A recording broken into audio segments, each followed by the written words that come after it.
ইন্দোনেশিয়ার সঙ্গে একটি বাণিজ্য চুক্তি করার কথা জানিয়েছেন মার্কিন প্রেসিডেন্ট ডোনাল্ড ট্রাম্প। নতুন এই চুক্তির ফলে ইন্দোনেশিয়ার পণ্যের উপর আমেরিকার আরোপ করা শুল্ক ১৯% নেমে এসেছে। ব্রিটিশ বার্তা সংস্থা রয়টার্সের প্রতিবেদনে এ তথ্য জানা গেছে। স্থানীয় সময় গতকাল মঙ্গলবার ইন্দোনেশিয়ার সঙ্গে এই চুক্তি ঘোষণা করেন প্রেসিডেন্ট ট্রাম্প। তিনি জানান, ইন্দোনেশিয়া থেকে আসা পণ্যের উপর আমেরিকা ১৯% শুল্ক আরোপ করবে। দক্ষিণ পূর্ব এশিয়ার এই দেশটির সঙ্গে শিগগিরই আরও কয়েকটি চুক্তি হবে। একই সঙ্গে ওষুধের ওপর পরিকল্পিত নতুন শুল্ক নিয়েও জানান ট্রাম্প। ট্রাম্প আবারও জোর দিয়ে জানান, বাণিজ্য ঘাটতি কমাতে আরও সুষ্ঠু শর্তে চুক্তি চায় আমেরিকা। ছোট ছোট অনেক দেশের জন্য শুল্কহার নির্ধারণে শিগগিরই চিঠি পাঠানো হবে বলে জানান তিনি।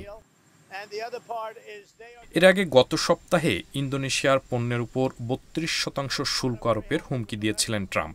দেশটির সরকারের কাছে পাঠানো এক চিঠিতে বলা হয়েছিল, ওই শুল্ক আগামী ১ আগস্ট থেকে কার্যকর হবে। তবে গতকাল নতুন করে আরোপ হওয়া শুল্ক কবে থেকে কার্যকর হবে সে বিষয়ে বিস্তারিত জানাননি মার্কিন প্রেসিডেন্ট। গত ২ এপ্রিল বিশ্বের বিভিন্ন দেশের ওপর উচ্চহারে শুল্ক আরোপের ঘোষণা দেন মার্কিন প্রেসিডেন্ট ডোনাল্ড ট্রাম্প। পরে সেই শুল্ক ৯০ দিনের জন্য স্থগিত করা হয়। এ সময়ে ওই দেশগুলোকে আমেরিকার সঙ্গে বাণিজ্য চুক্তি করার জন্য সময় দেন তিনি। সেই সময়সীমা ৯ জুলাই শেষ হয়। পরে চুক্তির জন্য আলোচনার সময় বাড়িয়ে ১ আগস্ট করা হয়।